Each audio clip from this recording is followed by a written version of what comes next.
haɗuwa da su ta sanadiyar da na san su kenan. Yanzu shiga ka wannan harka kimanin mutum nawa ka kashe? Ainihin shiga na wannan harka ko bindiga ban taɓa riƙewa ba. To kai sanadiyar satan mutane nawa?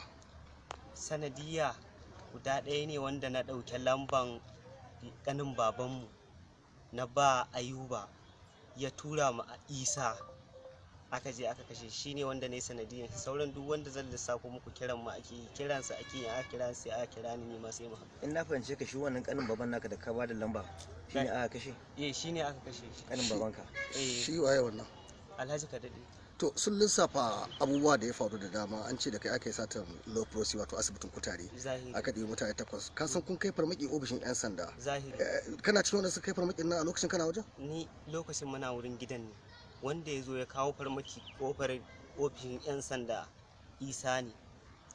To kun je kun ɗauki Profesa Aliyu Muhammad da ke nan Musasa har aka kashe ɗan shi, wannan da kai aka kitsa ko kai ka kitsa shi? Ba ni na kitsa shi ba, amma da kai Ibrahim Dogo shi ya bada aikin, amma ni sun taho da ni ne akan akwai inda suke tunani wasu kwazanzami ba za su gane ba, zan nuna musu hanya, amma Ibrahim ya bada aikin kuma an kashe shi. An ce akwai wata likita ma da kuka kwanan baya kun je zangon nan, mun je zangon shanu kuka ɗauki mace mai ciki. Mun ɗauki wata mace a aka yi artaba da ku, ba mu bayanin yadda abin ya faru.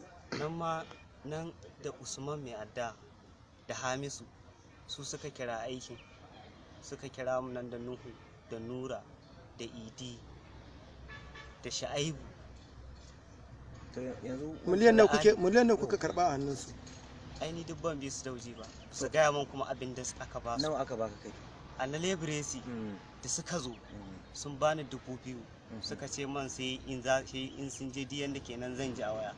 Da suka je kwana biyu na ƙara kiransa a waya, suka ce man idan ina da ƙarfi in zo in karba. Tun daga nan ban ƙara yin musu magana ba, wa'innan ma duk da aka zo aka yi ban ma musu magana saboda abin da ya faru ba. To na bayan fa nawa aka baka? Ko sisi ba a bani, wannan 2000 da aka bani a lebresi shi kenan abin da aka bani. Kun karɓi miliyan 10 wajen Profesa Aliyu Muhammad. Nawa aka bani? Yanda aka bani ba su gaya man yanda aka bayar ba, kuma ba su bani ko sisi ba a wani. Kana da bindiga taka? Ban da shi. Ina kake, ya kake kana shiga cikin masu makami kuna tafiya aiki? Ni iyakan wuka nake ɗauka. Yanzu tana ina wuka? Wukan tana gida. A ina ka aje ta?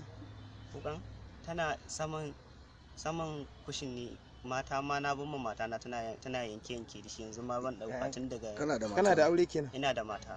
Ƴaƴanka nawa? Yar ƴana ɗaya ne, watan ta ma 4 ne. To yanzu gashi hukuma ta samu nasarar kama ka. Zahiri. Ya kaji da aka ce an kama ka? Na ji wani iri a jikina. To kai nadamar aikata hakan? Ina makaina addu'a da ma 'yan uwa musulmi. Allah